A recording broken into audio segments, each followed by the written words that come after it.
জয় নিতাই গৌর হরিবোল। বৃন্দাবন থেকে বলছি। প্রতিদিন এই চ্যানেল থেকে কিছু ভাগবতীয় সিদ্ধান্তমূলক শাস্ত্রের অনুকূলে আলোচিত হয়ে থাকে। জয় নিতাই গৌর হরিবোল। আজকে আমাদের আলোচনার বিষয়, যিনি ভক্তির সাগরে ডুবতে চান। ভালো করে মন দিয়ে শুনে নিন। যিনি ভক্তির সাগরে ডুবতে চান, অর্থাৎ ভক্তি লাভ করতে চান, প্রেম ভক্তি লাভ করতে চান, বা ভগবানকে প্রাপ্ত হতে চান, তার কি করা উচিত? শাস্ত্র এ বিষয়ে আমাদের কি পরামর্শ দিচ্ছেন? এই সিদ্ধান্তটা আমরা শ্রী শ্রী চৈতন্য ভাগবত গ্রন্থে শ্রীল বৃন্দাবন দাস ঠাকুর মশাইয়ের কলমে আদিখণ্ডে প্রথম অধ্যায় 55 নম্বর পয়ারে পাই। কি বললেন বৃন্দাবন দাস ঠাকুর মশাই?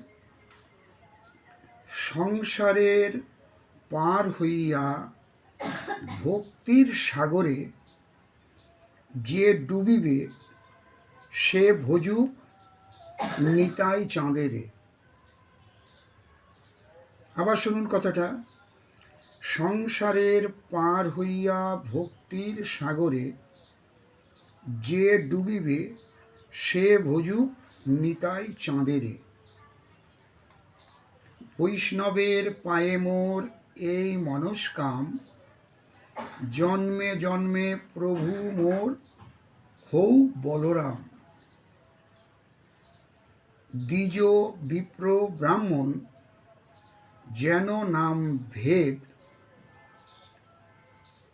এই মতো জানো নিত্যানন্দ বলদেব।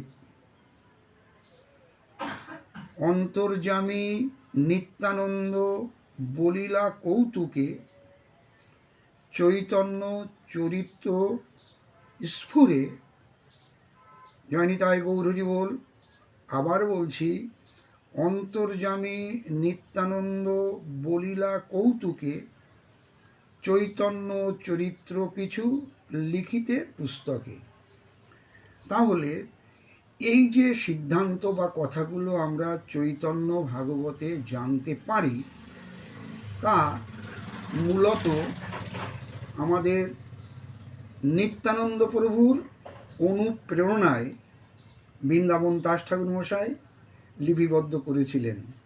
এবং এই শ্রী শ্রী চৈতন্য ভাগবত গ্রন্থ থেকে আমরা মহাপ্রভুর লীলা এবং তার পার্শ্বদগণের সঙ্গে তার যে লীলা খেলা এবং বিভিন্ন নাম সংকীর্তনের যে প্রচার আমরা জানতে পারি।